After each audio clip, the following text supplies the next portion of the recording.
ചെമ്പനീർ പൂവിന്റെ പുതുപുത്തൻ വിശേഷത്തിലേക്ക് എല്ലാവർക്കും സ്വാഗതം. രേവതിയുടെ അനിയത്തി ശ്രീകാന്തിനെ കാണുകയും സംസാരിക്കുകയും ഇടയ്ക്ക് വീട്ടിൽ വരുന്നതൊക്കെ പറഞ്ഞ് രേവതിയെ കുറ്റപ്പെടുത്തി സംസാരിക്കുന്നുണ്ട് ചന്ദ്ര.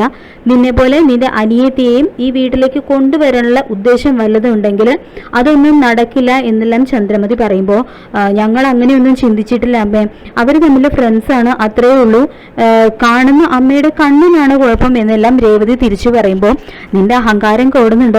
സ്വപ്നം പോലും കാണാൻ കഴിയാത്ത ഒരു ജീവിതമാണ് നിനക്ക് കിട്ടിയത്. എനിക്കിപ്പോൾ ഒരു സംശയം തോന്നുക, നിന്റെ അച്ഛൻ രവിയേട്ടനെ കുറിച്ച് നന്നായിട്ട് മനസ്സിലാക്കിയിട്ട് തന്നെയാണോ ബസ്സിന് മുന്നിൽ എടുത്തു ചാടിയത്?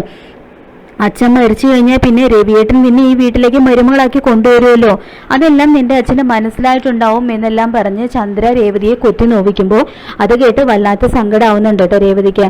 തുടർന്ന് രേവതി പറയുന്നുണ്ട്, എന്നെയോ എൻ്റെ അനിയത്തിയോ പറഞ്ഞാൽ ഞാൻ ക്ഷമിക്കും, പക്ഷെ എൻ്റെ അച്ഛനെ കുറിച്ച് മാത്രം ഒന്നും പറയരുത്. അച്ഛൻ ഞങ്ങൾക്ക് ദൈവതുല്യനാണ്. അച്ഛൻ ജീവനോടെ ഉണ്ടായിരുന്നെങ്കിൽ ഞങ്ങൾക്ക് ഗതി വരുമായിരുന്നില്ല എന്നെല്ലാം രേവതി പറയുമ്പോൾ പിന്നെ നിന്റെ അച്ഛൻ ഉണ്ടായിരുന്നെങ്കിൽ നിന്നെ ഇപ്പോൾ കരിമ്പ് ജ്യൂസ് പിഴിയുന്നവനെ കൊണ്ട് കല്യാണം കഴിപ്പിക്കുമായിരുന്നു.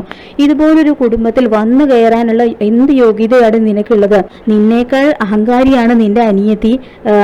മര്യാദയ്ക്ക് അടങ്ങി ഒതുങ്ങി കഴിഞ്ഞാൽ മാത്രം കഴിയാമെങ്കിൽ മാത്രം നിനക്ക് ഇവിടെ നിൽക്കാം, ഇല്ലെങ്കിൽ നിനക്ക് നിന്റെ വീട്ടിലേക്ക് തിരിച്ചു പോകാം എന്നെല്ലാം ചന്ദ്ര പറയുമ്പോൾ ഞാൻ എങ്ങോട്ട് പോകണം, എൻ്റെ ഭർത്താവിൻ്റെ വീടായതെന്ന് രേവതി തിരിച്ചു നല്ല മറുപടി കൊടുക്കുന്നുണ്ട് കേട്ടോ ചന്ദ്രയ്ക്ക്. ഇത് കേൾക്കുന്ന ചന്ദ്രയാണെങ്കിൽ പിന്നെ അവളുടെ ഒരു ഭർത്താവ് എന്ന് പറഞ്ഞുകൊണ്ട് പുച്ഛിക്കുകയാണ് കേട്ടോ. കഴിഞ്ഞു എന്ന് നീ മറന്നിട്ടില്ലല്ലോ, കുറച്ച് ദിവസം മുമ്പല്ലേടി അവൻ നിന്നോട് വഴക്കിന് പറഞ്ഞത് എന്നൊക്കെ പറയുന്നുണ്ട് ചന്ദ്ര. തുടർന്ന് ശ്രീകാന്തിനെ എന്തിനാടി നിന്റെ അമ്മയും അനിയത്തിയും വീട്ടിലേക്ക് ക്ഷണിച്ചത്?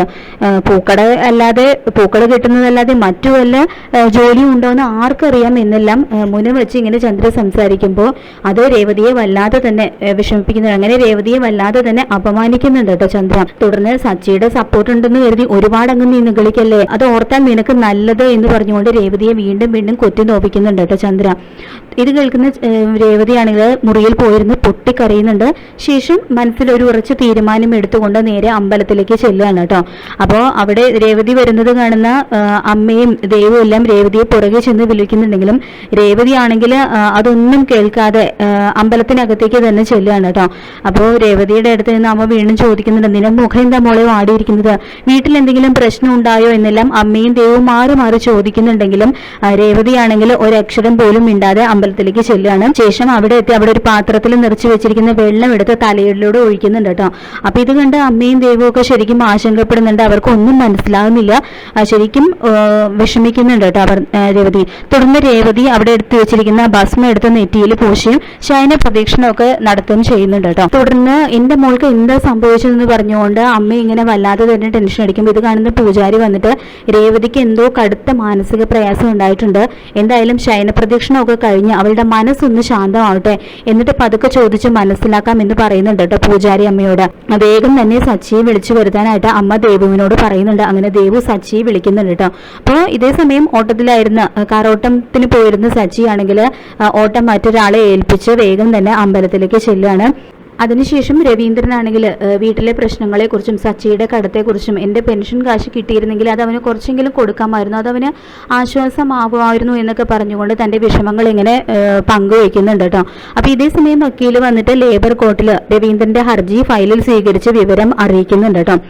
അതിനുശേഷം കാണിക്കുന്നത് സച്ചി നേരെ അമ്പലത്തിലെത്തുകയാണ്. അപ്പോൾ എന്ത് പ്രശ്നം ഉണ്ടെങ്കിലും ധൈര്യത്തോടെ നേരിടുന്നവളാണ് എൻ്റെ മോള്, ഇവൾക്ക് എന്ത് സംഭവിച്ചു എന്ന് അറിയില്ല എന്നൊക്കെ പറഞ്ഞു അമ്മ ഇങ്ങനെ പറയുന്നുണ്ട് കേട്ടോ സച്ചിയോട്. അപ്പോൾ ദേവും പറയുന്നുണ്ട്, സച്ചിയേട്ടനൊന്നും സംഭവിക്കരുതെന്ന് കരുതിയിട്ടാണ് ഗജാനന്ദനെ കുറിച്ച് ചേച്ചി ഒന്നും പറയാതിരുന്നത്. അത് മനസ്സിലാക്കാതെ സച്ചിയേട്ടൻ ചേച്ചിയുമായിട്ട് വഴക്കുണ്ടാക്കി. വീട്ടിൽ വന്ന പുതിയ മരുമകളും സഹതാപ കല്യാണം നടന്നു എന്ന് പറഞ്ഞുകൊണ്ട് ചേച്ചിയെ അപമാനിച്ചു. എന്തിനായിരുന്നു എല്ലാവരും കൂടി എന്തിനാ ചേച്ചി ഇങ്ങനെ വേദനിപ്പിക്കുന്നതെന്ന് ചോദിക്കുന്നുണ്ട് കേട്ടോ ദേവി സച്ചിയോട്. അപ്പൊ ഇതേ സമയമൊക്കെയും രേവതി ഇങ്ങനെ ശൈലപ്രദക്ഷിണം നടത്തുകയാണ്. അപ്പോൾ സച്ചിയാണെങ്കിൽ രേവതിയുടെ അടുത്ത് നിന്നിട്ട് മതി രേവതി, നിർത്തുമെന്ന് പറഞ്ഞുകൊണ്ട് രേവതിയെ എഴുന്നേൽപ്പിക്കുന്നുണ്ട് കേട്ടോ. ശേഷം എന്താ നടന്നത് നടന്നതെന്ന് രേവതിയോടായിട്ട് സച്ചി ചോദിക്കുമ്പോൾ മോനൊന്നും അറിയില്ലേ എന്ന് അമ്മ ചോദിക്കുമ്പോൾ ഇല്ലമ്മേ, ഞാൻ രാവിലെ തന്നെ ഓട്ടം പോയി, ദേവ് ഫോൺ വിളിച്ചപ്പോഴാണ് ഞാൻ എല്ലാം അറിഞ്ഞതെന്ന് പറയുന്നുണ്ട് കേട്ടോ സച്ചി. അപ്പോൾ വീട്ടിൽ ആരോ എന്തോ പറഞ്ഞിട്ടുണ്ട് എന്ന് പറയുന്നുണ്ട് അമ്മ. തുടർന്ന് എന്താ ഉണ്ടായ രേവതി, നീ എന്താണെങ്കിലും പറയാനൊക്കെ സച്ചി പറയുമ്പോൾ ഒന്നും പറയാതെ പൊട്ടിക്കറിയാണ് കേട്ടോ രേവതി. തുടർന്ന് സച്ചിയുടെ തോളിലേക്ക് ചായയാണ് കേട്ടോ രേവതി ചെയ്യുന്നത്. ഇതേ സമയം പൂജാരി വരുന്നുണ്ട്. എന്നിട്ട് സച്ചിയോടായിട്ട് പറയുന്നുണ്ട്, രേവതി വളരെ നല്ല കുട്ടിയാണ്, അവളെ ഭാര്യയായിട്ട് കിട്ടിയതാണ് നിന്റെ ഭാഗ്യം, നിങ്ങൾ തമ്മിൽ വഴക്കൊന്നും ഉണ്ടാക്കാതെ എല്ലാം പരസ്പരം പറഞ്ഞ് ശരിയാക്കണം, നിങ്ങളുടെ നല്ല ജീവിതത്തിന് വേണ്ടിയാണ് ഞാനിത് പറഞ്ഞതെന്നും പറയുന്നുണ്ട് കേട്ടോ പൂജാരി അവരോടായിട്ട്. തുടർന്ന് സച്ചി രേവതിയും കൂട്ടിക്കൊണ്ട് പോവാണ് കേട്ടോ ചെയ്യുന്നത്. അതിനുശേഷം സച്ചി രേവതിയും കൂട്ടിക്കൊണ്ട് വീട്ടിലേക്ക് വരികയാണ് കേട്ടോ. അപ്പൊ ചന്ദ്രയെ കണ്ട ഉടനെ തന്നെ രേവതി നിങ്ങൾ എന്താ പറഞ്ഞതെന്ന് ചോദിച്ചുകൊണ്ട് പൊട്ടിത്തെറിക്കുന്നുണ്ട് കേട്ടോ സച്ചി. അപ്പൊ ഞാൻ എന്ത് പറയാനാന്ന് ചന്ദ്ര ചോദിക്കുമ്പോൾ അതാ ഞാനും ചോദിച്ചത്, നിങ്ങൾ എന്താ അവളെ ചെയ്തത്, നിങ്ങൾ അവളെ എന്തോ ചെയ്തിട്ടുണ്ട്, എന്താ അതെന്നൊക്കെ സച്ചി ചോദിക്കുമ്പോൾ എന്താടാ സച്ചി നീ ബഹളം വെക്കുന്നതെന്ന് ചോദിച്ചുകൊണ്ട് സുധി മുറിക്കകത്ത് നിന്ന് വരികയാണ് കേട്ടോ. അപ്പോൾ വായപ്പച്ച് മിണ്ടാതിരിക്കാൻ പറയുന്നുണ്ട് സച്ചി ശ്രുതിയോടായിട്ട്. തുടർന്ന് രേവതിയെ കാണുമ്പോൾ എന്തോ വയ്യാത്ത പോലെ ഉണ്ടല്ലോ എന്നൊക്കെ ശ്രുതിയും പറയുന്നുണ്ട് കേട്ടോ. തുടർന്ന് നിങ്ങൾ എന്താ അവളെ പറഞ്ഞതെന്ന് സച്ചി വീണ്ടും ചോദിക്കുമ്പോൾ നീ എന്താടി ഇവനോട് എന്നെ കുറിച്ച് പറഞ്ഞു കൊടുത്തതെന്ന് ചന്ദ്ര ചോദിക്കുന്നതും ഞാനൊന്നും പറഞ്ഞിട്ടില്ല എന്ന് പറയുന്നുണ്ട് കേട്ടോ രേവതി. തുടർന്ന് രേവതി എന്നോട് ഒന്നും പറഞ്ഞിട്ടില്ല, നിങ്ങൾ എന്താ അവളെ ചെയ്തത്, നിങ്ങളെന്തോ അവളെ ചെയ്യുകയോ പറയുകയോ ചെയ്തിട്ടുണ്ട്, ഈ വീട്ടിൽ നിങ്ങളല്ലാതെ അവളെ കുത്തി നോവിക്കാൻ വേറെ ആരാ ഉള്ളതെന്നൊക്കെ സച്ചി ചോദിക്കുമ്പോൾ പിന്നെ ഞങ്ങളല്ലേ അവളെ കുത്തി നോവിച്ചുകൊണ്ടിരിക്കുന്നത്, നീ വഴക്ക് പറയുന്നത് വെച്ച് നോക്കുമ്പോൾ ഞങ്ങളൊന്നും അവളെ ഒന്നും പറയുന്നില്ല, നീ അവളെ തലയിൽ വെച്ചല്ലേ കൊണ്ടു നടക്കുന്നതെന്നൊക്കെ പുച്ഛിച്ചുകൊണ്ട് സംസാരിക്കുന്നുണ്ട് കേട്ടോ ചന്ദ്ര.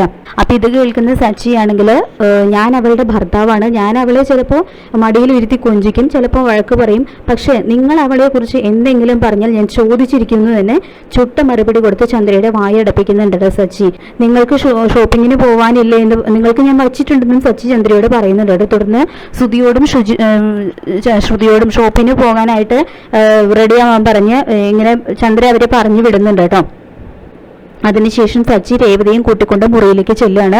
അതിനുശേഷം അമ്മ എന്താ പറഞ്ഞത് എന്നൊക്കെ സച്ചി വീണ്ടും രേവതിയോട് ചോദിക്കുമ്പോൾ ഒന്നും പറഞ്ഞിട്ടില്ല, നിങ്ങൾ വേഗം സവാരിക്ക് പോകാൻ നോക്ക്, മനസ്സ് വല്ലാതെ വിഷമിച്ചപ്പോഴാണ് മനസ്സിന് എന്തോ പോലെ തോന്നി, അതുകൊണ്ടാണ് അമ്പലത്തിലേക്ക് പോയത് എന്നൊക്കെ രേവതി പറയുന്നുണ്ടെങ്കിലും ഇതൊക്കെ ഞാൻ വിശ്വസിക്കണമല്ലേ എന്ന് ചോദിക്കുന്നുണ്ട് കേട്ടോ സച്ചി. ഇതേ സമയം സച്ചിക്ക് ഒരു കോള് വരികയാണ്. അപ്പോൾ അങ്ങനെ സച്ചി വേഗം തന്നെ സവാരിക്ക് പോവുകയാണ് കേട്ടോ. അതിനുശേഷം സച്ചി ഫുഡൊക്കെ എടുത്തുകൊണ്ട് വന്ന് റൂമിലേക്ക് എടുത്തുകൊണ്ട് വന്ന് രേവതിയെ ഊട്ടുമൊക്കെ ചെയ്യുന്നുണ്ട് കേട്ടോ.